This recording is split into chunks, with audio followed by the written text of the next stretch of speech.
তোমার জন্যই আজ আমার রাত জাগার রুটিন। তোমার জন্যই আমি শুনতে শুরু করেছি বাংলা আর্ট ফিল্মের গান। তোমার জন্যই আমি টুকরো টুকরো করেছি নিজেকে তোমার ছাঁচে নতুন করে গড়বার আশায়। স্বপ্নগুলোকে তা দিয়েছি অতন্দ্র প্রহরায়। আত্মীয় স্বজন বন্ধু বান্ধব থেকে দূরে সরিয়ে রেখেছি নিজেকে লক্ষ্যভেদী অর্জুনের মতো মনে হতো মাঝে মাঝে। তোমার জন্য, হ্যাঁ তোমারই জন্য। তোমার কথাতেই কেবল ফেসবুক থেকে তুলে নিয়েছি সব সিঙ্গেল ছবি। কেবল বাবা মার সাথে পুজো দেখা আর কটা গ্রুপ ছবি, তার সাথে মিকি মাউস, টেডি বিয়ার, কিছু ফুলের ছবি আর আর তোমার ওই মহাপুরুষের মতো বাণীর স্ক্রিনশট।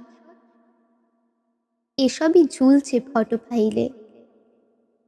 বেশ আনন্দিত ছিলাম, খুশি হয়েছিলাম তোমার ভাবনায় নিজেকে সবার থেকে অনন্যা করে তুলতে।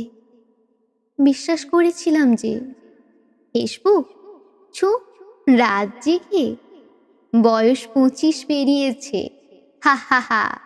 তোমার ওই হট্ট হাসিটা হালকা হাওয়ায় যেভাবে মিলিয়েছিল সেদিন, ভারী অবাক হচ্ছিলাম আমি। অবাক হবার আজ আর কি থাকতে পারে বলো? আমি মিলিদি নই যে সিঁথিতে সিঁদুর নিয়ে মরা নদীর তটের মতো প্রহর গুনব। সেলাই দিদিমণি, সে অশ্রু বিগলিত পাষাণ বাঁধা ঝর্ণা আমি নই। নিজের পায়ে দাঁড়ানোর লক্ষ্য নিয়ে যতবার চেষ্টা করেছি, পা ফসকাতে ফসকাতে তোমার ঘাড়েই হাতটা রাখছিলাম। বিশ্বাস করো, সত্যি আমি দাঁড়াতে পারছিলাম না তোমায় ছাড়া। আমি জানতামই না কোন রঙের শাড়ি আমি এতটা ভালো মানায়, কোন রঙের টিপ পরে চুল ছেড়ে দিয়ে দক্ষিণা হাওয়া মনে হয়। জিন্স টপে বড় বেঢপ লাগে, তাই না? তুমি আমায় চুড়িদার আর বাহারি ওড়নায় অনন্যা করে তুলেছিলে, মানতেই হবে। জানো তো, মাও আমার আলট্রা মডার্ন থেকে ক্লাসিক্যাল গাম্ভীর্য উত্তরণ দেখে বুঝে গিয়েছিলেন, যাক ভালো ছেলেরই পাল্লায় পড়েছে মেয়ে তার। আমাকে তুমি তোমার মতো করে গড়তে গড়তে তুমি বুঝে গেছো আমাকে, বুঝে গেছো আমার দূর।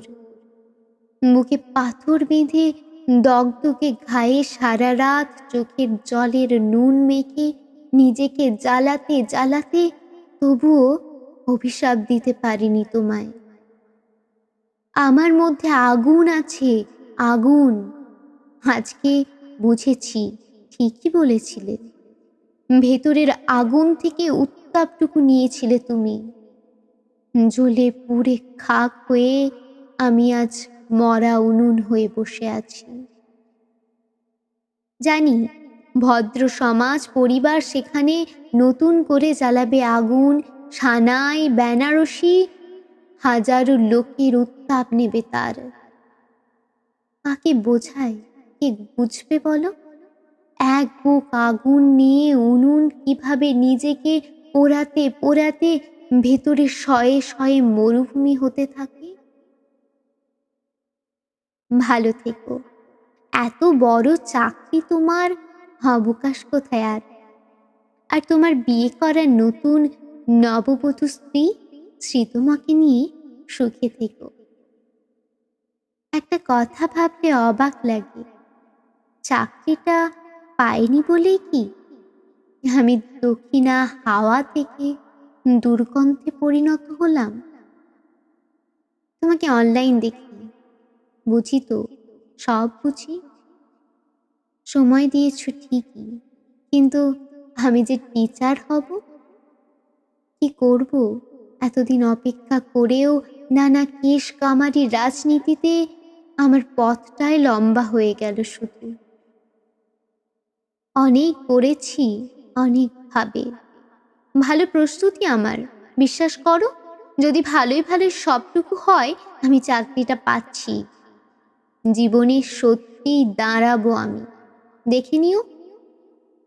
সরি, তুমি কি দেখবে আর? তবে আমি দেখতে পাচ্ছি, আমার স্বপ্ন ছোঁয়ার খুব কাছাকাছি দাঁড়িয়েছি। তবু একা লাগে, ভীষণ একা। ভাবতে তবু চেষ্টা করছি, ছোট ছোট ছাত্রছাত্রীদের পড়াচ্ছি, আর মুখ ফসকে অপ্রাসঙ্গিকভাবেই বলে ফেলছি, তোমার জীবনে মানুষকে মানুষের মর্যাদা দিও, টাকা রোজগারের মাত্রা দিয়ে নয়।